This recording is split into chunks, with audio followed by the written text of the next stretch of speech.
ხშირად ცხოველი საკუთარ სხეულს ჭამს. არ გეგონოთ, რომ ის მშიერია და მას სხვა გზა არ აქვს შიმშილის მოსაკლავად. არა, ეს ანომალია, ან უბრალოდ სიცოცხლის გადარჩენის ერთადერთი საშუალება. თუმცა, ამ ყველაფერთან ერთად ცხოველი აკეთებს ისეთ რამეს, რითაც საკუთარ თავს ძალიან აზიანებს. მოკლედ, უყურე ვიდეოს თავიდან ბოლომდე და შენ ნახავ თვითმკვლელ ცხოველებს, რომლებიც საკუთარ თავს განზრახ იზიანებენ, ან უფრო უარესი, იკლავენ.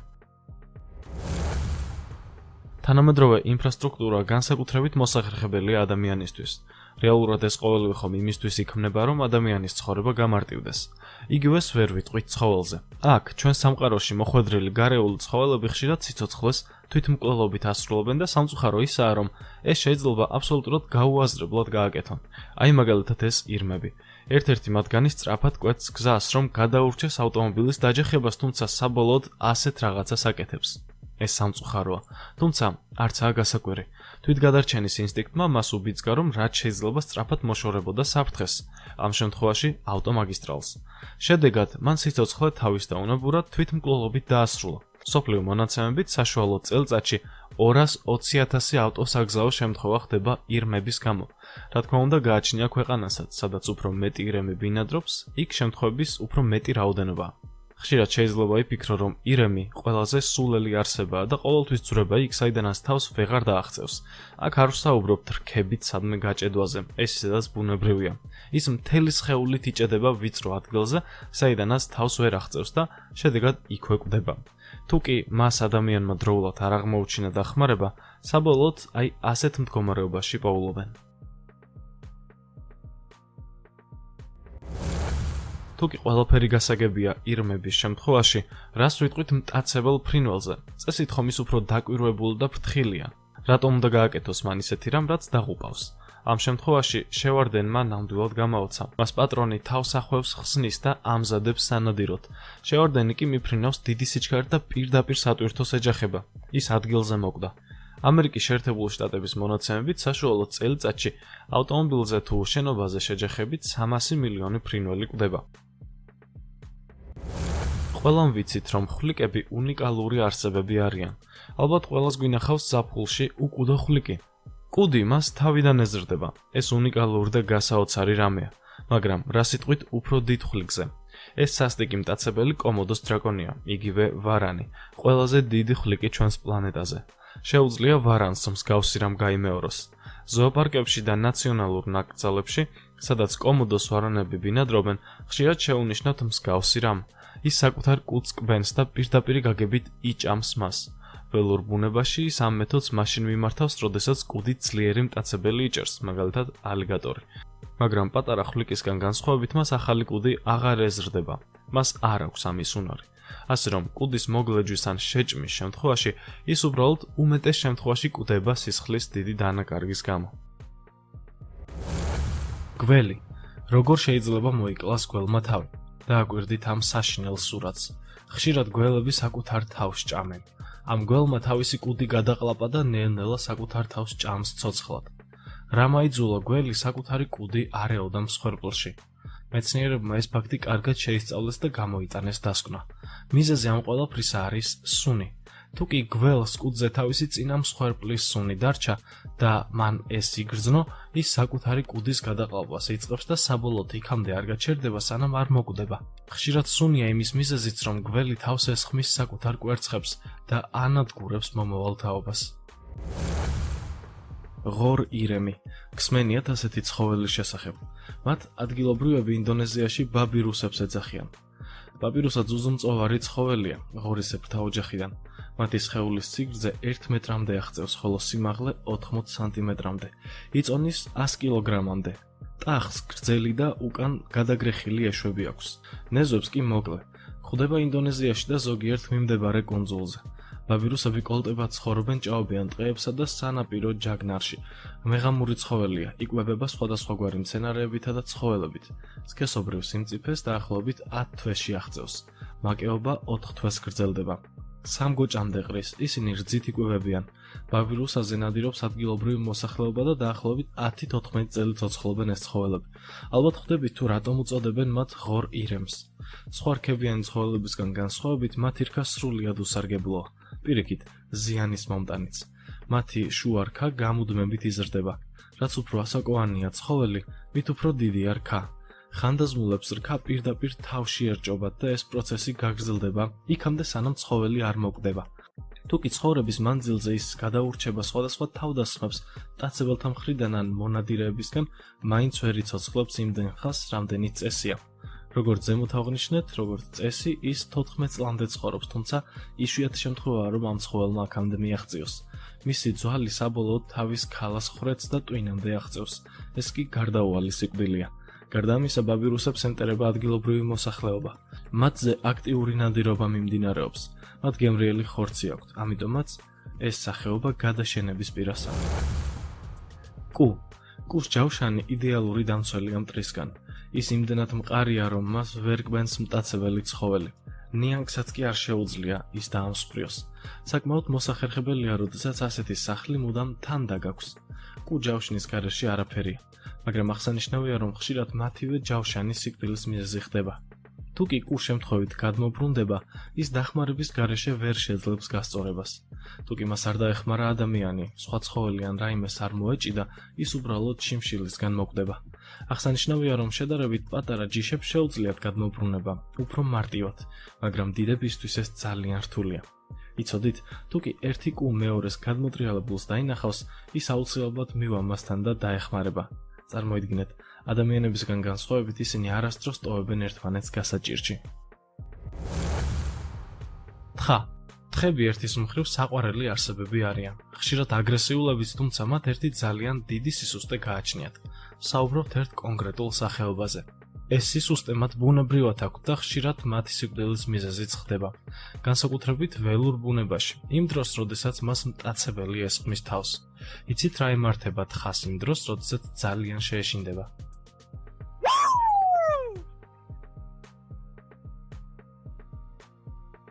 მისი სხეული მომენტალურად პარალიზებული ხდება და მას გულყრა ემართება. დიახ, თხა გონებას კარგავს და კრუნჩხვითი შეტევა ეწყება. შიშის დროს ცხოველს უნდა რომ გაიქცეს, დაემალოს საფრთხეს, თუმცა საკუთარი სხეული მას არ ემორჩილება. სხეული არ უსმენს გონებას. ის პარალიზებულია. თხა ფეხებ გაჭიმული მიწაზე ენარცხება. ამ დროს მისი თვალებიც ფართოდაა გახსნილი. ასე დროს მტაცებელს შეუძლია თხა ყოველგვარი დაბრკოლების გარეშე დაიჭიროს და შეჭამოს ისე, რომ არ დასჭირდეს დადევნება და ზედმეტი ენერგიის დახარჯვა. თხა შიშის დროს შეშდება და ადვილი ნადავლია. წარმოიდგინეთ, ასეთი რამ ემართება მხოლოდ და მხოლოდ შინაურ თხას, ისიც კონკრეტულ ერთ სახეობას.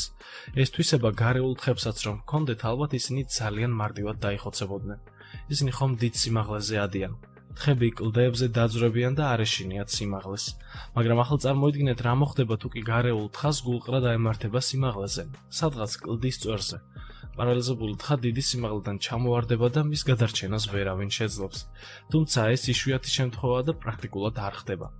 ამდაგვარი პათოლოგია გავრცელებულია თხების მხოლოდ ერთ გვარში. თხა ამ დროს პარალიზებულ მდგომარეობაში დაახლოებით 10 წამია. ამ დროის განმავლობაში ის არ განიცდის ტკივილს, თუმცა, რა თქმა უნდა, არც სასიამოვნო გრძნობა არ იქნება ეს მისთვის. დააკვირდით ამ ჭიანჭველებს. ისინი წრეზე ბრუნავენ. ეს არ ნიშნავს იმას, რომ ჭიანჭველებს რაიმე უხარიათ. ეს სურათი საერთოდ არაა კარგის მომასწავებელი მათთვის. თქვენს წინაშეა სიკვდილის ატრაქციონი. ყოველი მათგანი ძალიან მალე მოკვდება. უბრალოდ ვერაფერს იზამს ადამიანი. ისინი განწირულნი არიან. შეიძლება ითქვას, რომ ეს ჭიანჭველები ზომბებივით მიდიან ერთი მიმართულებით, რომლის ბოლოც მხოლოდ და მხოლოდ სიკვდილია. უცნაურია რას აკეთებენ ისინი, თუმცა ასეთი ბრუნვა ხშირად რამდენიმე დღესაც გრძელდება. ისინი ბრუნავენ იქამდე, სანამ ყოველი მათგანი არ მოკვდება. როგორც მეცნიერები ამბობენ, მიზეზი აქაც სუნია. ისინი ერთი კონკრეტული სუნის გამო არ ტოვებენ ამ ადგილს. ხშირად ჭიანჭველებს ასეთ დროს გზაერებათ და ეს წრებრუნვა ემსგავსება აი ასეთ დიდ შავ ლაქას. ირემის შემთხვევაში რქა ნამდვილად არაა უსარგებლო რამ. ეს მათთვის ნამდვილი დამცველია. რქებით ირემი იგერიებს მტაცებლის თავდასხმას. წარმოიდგინეთ, ყველაზე ხშირად ირმები რქებს მტაცებლის მოსაგერიებლად კი არა, ერთმანეთთან საბრძოლველად იყენებენ. სწორედ ეს ხდება მათი სიკვდილის მიზეზით ძალიან ხშირად. შესაძლოა ბრძოლის დროს ერთმა მოკლას მეორემ. მიღებული ჭრილობით ან ისინი რქებით ერთმანეთში გადაებან. ამ დროს ურთულესია რქების გამოცალკევება. თუ კი ერთი მოკვდება, დიდი ალბათობით მეორეც მალევე დაიღუპება, რადგან მას მოუწევს ასობით კილოგრამი ტვირთის ტარება და არის ირემის სახით, რაც ფაქტობრივად შეუძლებელია. ადამიანები, როდესაც ხედავენ, რომ ირმები რქებით არიან ერთმანეთში გადახლართულნი, ეხმარებიან მათ. თუ კი ასეთ სიტუაციას კეთილი ადამიანი შეესწრება, ესე იგი გაუმართლა ირემს. ვიდეოზე კარგად ჩანს, როგორ ისვრის თოფიდან ტყვიას უდიდესი სიზუსტით მამაკაცი და პირდაპირ რქაში ახვედრებს. რქა ტყდება და ირემი თავისუფლდება. ზოგიც ბენზოხერხით უჭრის ასეთ ირემს რქას. მთლიანობაში შეიძლება ითქვას, რომ ირმებიც თვითმკვლელი ცხოველები არიან. გარეული ცხარი. მათ შემთხვევაში რქა აუცილებელი რამაა თავდასხმის მოსაგერიებლად. რქები გარეულ ცხვრებს ეხმარებათ ბრძოლაში და გადარჩენაში, მაგრამ დააკვირდით მათი რქების ფორმას. ის დახვეულია და გამუდმებით იზრდება. როგორც პაპირუსების შემთხვევაში იყო, მათი რქებიც განაგრძობენ ზრდა სიცოცხლის ბოლომდე. ცხვრების შემთხვევაში რქა იდეალურია, თუ კი ის განზე იზრდება სახიდან მოშორებით. ასეთი რქა ბრძოლისთვისაც მოსახერხებელია, მაგრამ ხშირად რქა სახის მიმართულებით იწყებს ზრდას და მისი ბოლო პირდაპირ თვალში ან თავის ქალის მიდამოებში არსობა. თუ კი ასეთი ცხარი ფერმაში ცხოვრობს, ფერმერი ხშირად აჭრის მას რქის დაბოლოებას, მაგრამ ველურ ბუნებაში მცხოვრები ცხვრები ძალიან ხშირად ხვდებიან საკუთარი რქის მსხვერპლნი და იღუპებიან. თავიდან ცხარი დიდ ტკივილს გრძნობს, გადის დრო და ის ეგუება ამ მდგომარეობას. საბოლოოდ კი რქა იწვევს სიკვდილს.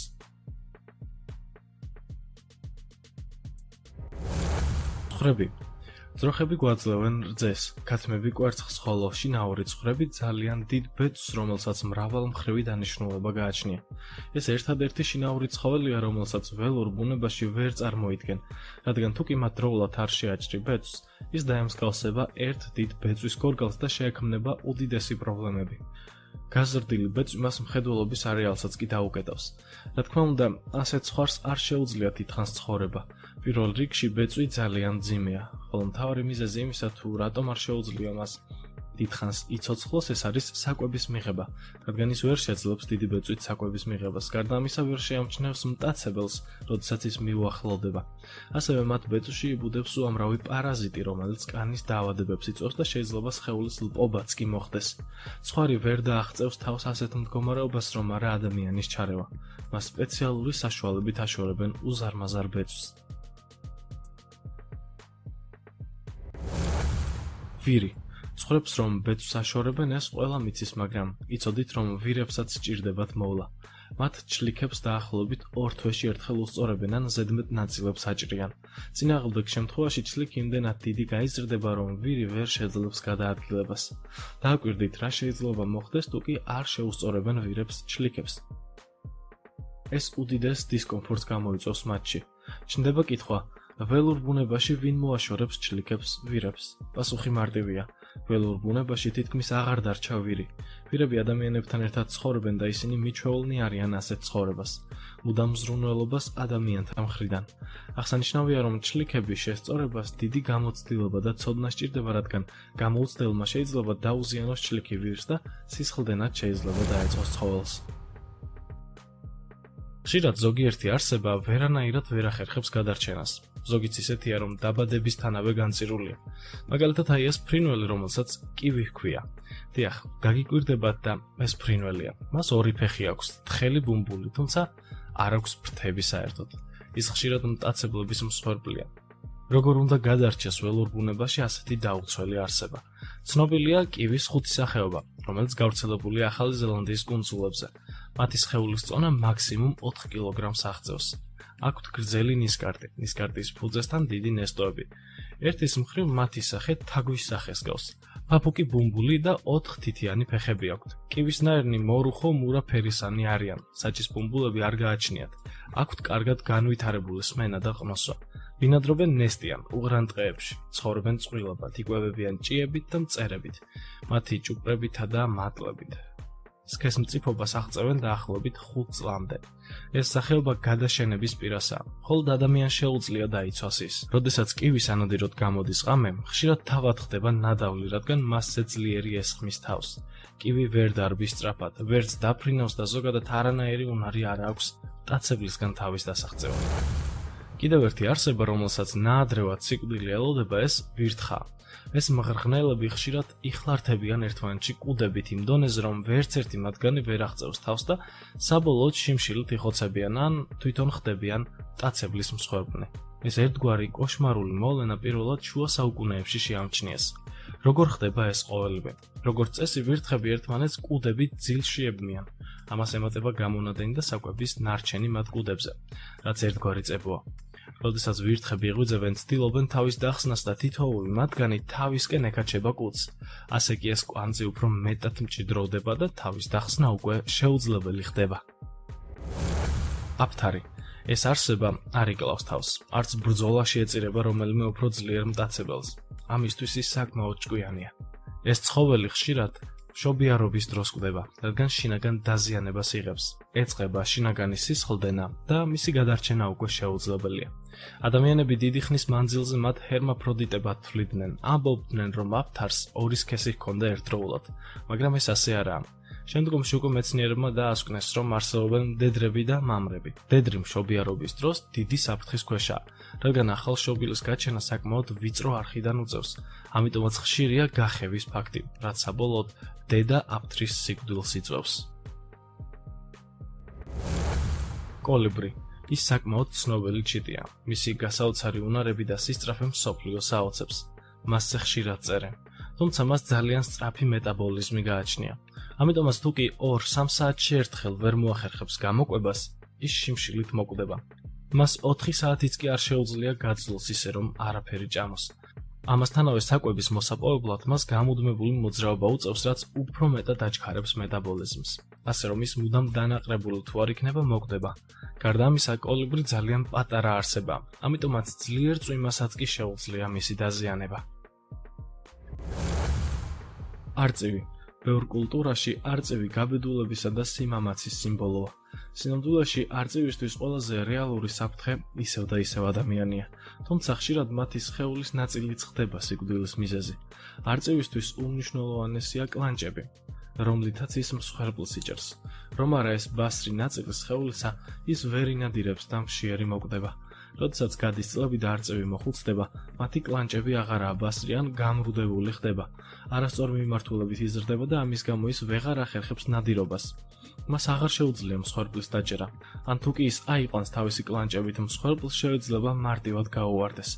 ყოფილა შემთხვევები, როცა სწორედ ეს გამხდარა არწივის სიკვდილის მიზეზი. ფუტკრები. მწერებს შორის ფუტკრები ყველაზე სასარგებლონი არიან ადამიანებისთვის. ისინი გვაძლევენ თაფლს, რაც ძალიან სასარგებლოა ჯანმრთელობისთვის. გარდა ამისა, ბუნებაშიც დიდ როლს ასრულებენ. ფუტკრები დამტვერვას უწყობენ ხელს და მცენარეების გახარებაშიც მათი წვლილი ძალიან დიდია. ბუნებრივად მათ თავდაცვის დიდი პოტენციალი გააჩნიათ. ყველამ ვიცით, როგორი მტკივნეულია ფუტკრის ნაკბენი. ფუტკარი ხშირ შემთხვევაში თავდაცვის დროს იკვინება. ფუტკრის ნესტარი უმეტეს შემთხვევაში მათივე სიკვდილის მიზეზი ხდება.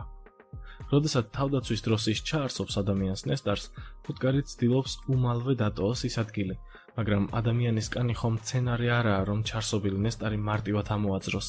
კანი აღარ უშვებს ჩარსობილ ნესტარს, ამიტომაც მას ეს ნაწილის წყდება და ფუტკარიც კვდება. ნესტარის ამოღება ჩვენთვისაც არაა მარტივი რამ.